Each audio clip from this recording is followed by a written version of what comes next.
Atenção! Começa agora uma teleaula de História do Ensino Médio. Você vai assistir a teleaula de número 15. Bons estudos!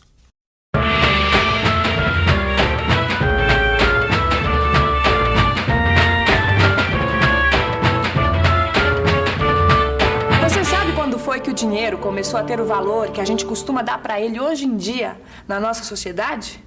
Ou, em outras palavras, você sabe quando foi que o dinheiro começou a ter uma circulação realmente importante para a vida das pessoas? Então fica ligado no que a gente vai estudar hoje. Na teleaula de hoje, a gente vai ver que o século XIV foi decisivo para o desenvolvimento dos reinos cristãos da Europa. Vamos acompanhar como o fim das cruzadas mudou tremendamente a vida das populações europeias. A gente vai ver como surgiu uma nova classe social, a burguesia. Finalmente, vamos ver como essa nova classe teve a ver com o aumento da circulação do dinheiro e como ela contribuiu, junto com a monarquia, para destruir a base econômica do sistema feudal.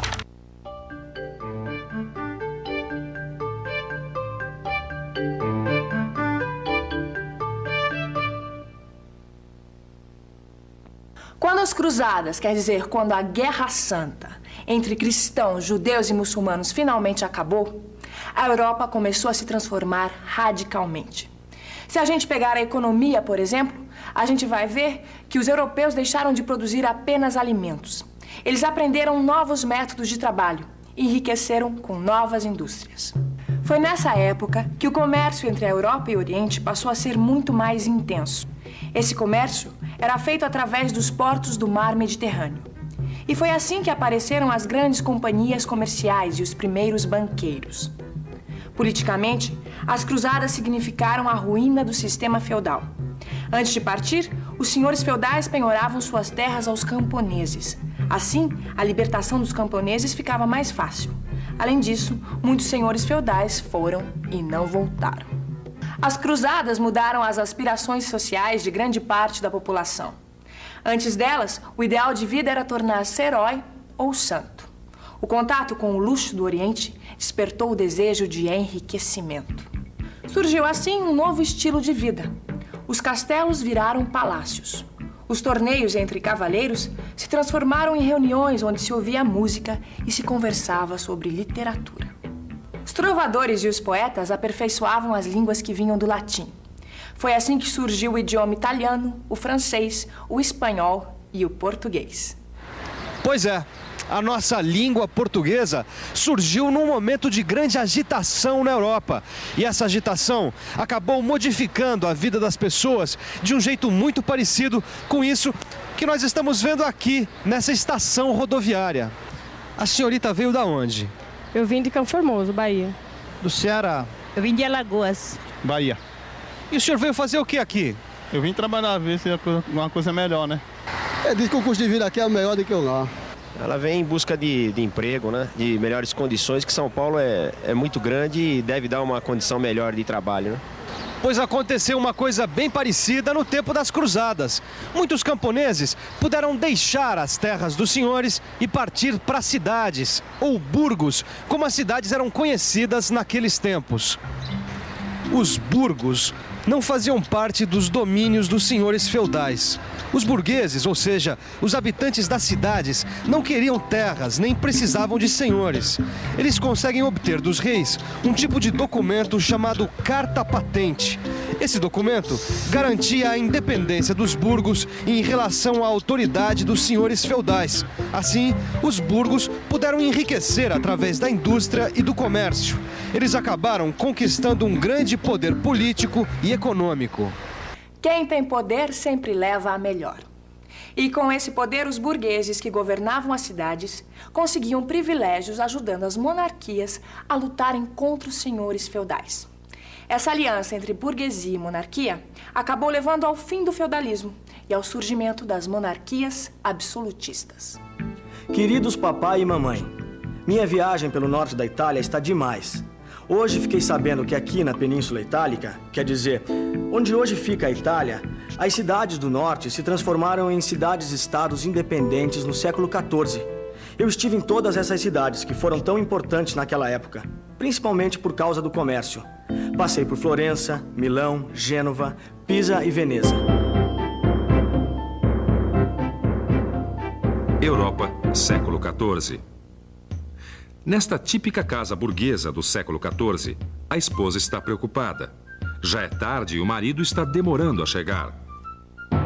Ah, isso são horas, seu safado! Safado?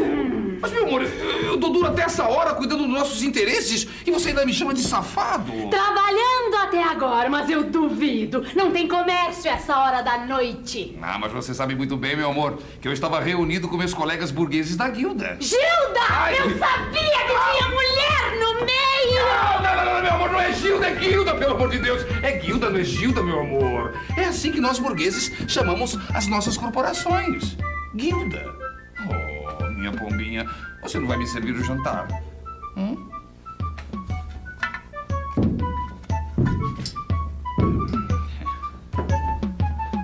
Você sabe, meu amor, que os artesãos e os comerciantes estão se organizando em corporações chamadas guildas.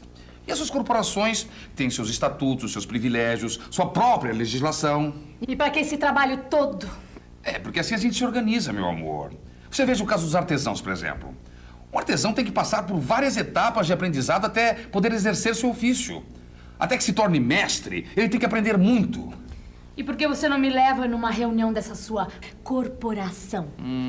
Bem que eu gostaria, minha pombinha, mas são associações fechadas. Só pode participar trabalhadores do ramo. E o que vocês fazem nessas reuniões? A gente toma decisões importantes. Você não percebeu que as corporações estão controlando a política das cidades? E olha, isso não está acontecendo de hoje não, hein? 1230, norte da Alemanha. No norte da Alemanha, mais de 80 cidades se juntam, formando uma liga para defender seus privilégios e interesses. Essa liga é um verdadeiro império comercial. Tem suas frotas de navios e exércitos próprios para defender suas rotas comerciais e seus produtos. As ligas de cidades se espalham pela Europa. Os senhores feudais não podem fazer nada contra elas. As ligas de comerciantes surgem na França, em Flandres e no norte da Itália. As cidades do norte da Itália se tornam mais poderosas do que todas as outras porque controlam o comércio com o Oriente. Outro sinal de que os tempos estavam mudando era o declínio do poder dos papas. Eles estavam em luta contra o poder imperial e acabaram levando a pior. Em 1309, o imperador do Sacro Império Romano Germânico expulsa o Papa Legítimo de Roma e nomeia o seu substituto. O papado foge para a cidade francesa de Avignon e fica por lá durante 70 anos. Em 1378, os papas se instalam novamente em Roma. O mundo cristão tinha, na época, 2 papas. O papado sofreu duras críticas. Surgiram as ordens mendicantes. Quer dizer, ordens religiosas de pedintes que eram contra a decadência da moral e dos costumes da Igreja de Roma. Foi nessa época que Francisco de Assis começou a pregar o Evangelho através do exemplo de uma vida pobre. E os franciscanos se multiplicaram por toda a Europa cristã. Os estudiosos começaram a recuperar obras dos gregos e dos romanos antigos. E essas imagens de gente estudando? Isso aqui é o seguinte, Gil. Nessa época, o interesse dos europeus pelas ciências naturais aumentou.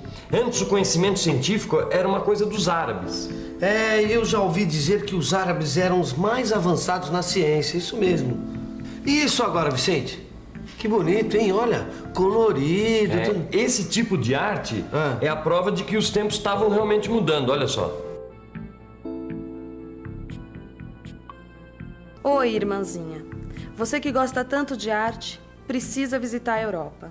Aqui na França tem os vitrais góticos do século XIII que são maravilhosos. Eu descobri que esse tipo de construção tem a ver com o momento de transição da Idade Média para a Idade Moderna. E a Idade Média estava mesmo com os dias contados. Os estados europeus começaram a ficar centralizados na figura do rei. Aos poucos, os reis foram ganhando poder absoluto, formando os estados modernos da Europa Ocidental. A França e a Inglaterra se envolveram numa guerra que, com algumas interrupções, durou mais ou menos 100 anos. Na França, o grande vencedor foi o rei, que conseguiu impor o seu poder aos senhores feudais arruinados pela guerra. A Inglaterra sofreu menos com a Guerra dos 100 Anos, mas mesmo assim estava dividida por conflitos internos. Duas famílias disputavam o trono. Os nobres foram tomando partido e, pouco a pouco, eliminaram uns aos outros nos campos de batalha. As famílias rivais acabaram se unindo e o país foi unificado. Na Península Ibérica, as lutas para expulsar os árabes acabaram dando mais poder à nobreza. Os reis tiveram que lutar durante vários séculos para acabar com o poder dos nobres. O casamento do rei de Aragão com a rainha de Castela acabou unificando a Espanha.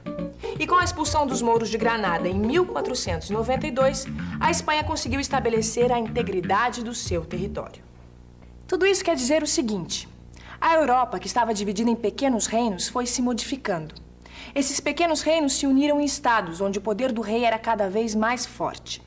No Oriente, as coisas também estavam se modificando. Por volta do ano de 1200, os mongóis, que eram pastores de regiões da Ásia, se unificaram sob a liderança do chefe supremo, o Gengis Khan, que quer dizer imperador de todos os homens. Em menos de 20 anos, os mongóis conquistaram o centro da Ásia, a Pérsia e o Turquestão. Eles acabaram entrando na Rússia e se fixando nas margens do Mar Negro. O neto de Gengis Khan conquistou a China e avançou em direção à Europa. Os mongóis chegaram até o Mar Adriático. Foi nessa época que o navegante Marco Polo fez sua viagem até a China.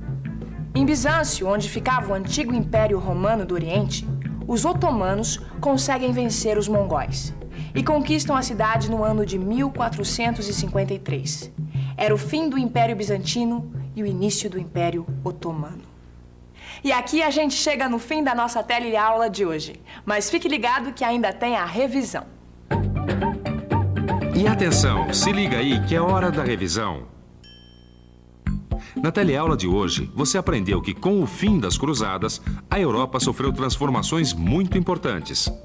Muitos camponeses partiram para as cidades. E a burguesia passou a ser uma classe social com bastante poder econômico graças à revitalização do comércio. A burguesia ajudou os reis a combater os senhores feudais. E assim foram surgindo as monarquias absolutistas e os estados modernos da Europa Ocidental. Você também viu que nesse período aconteceu uma importante transformação cultural. A igreja foi perdendo poder. E por falar em estudiosos, está na hora de você estudar o seu livro de história. Assim, você não esquece o que aprendeu na teleaula de hoje. Até a próxima! Thank you.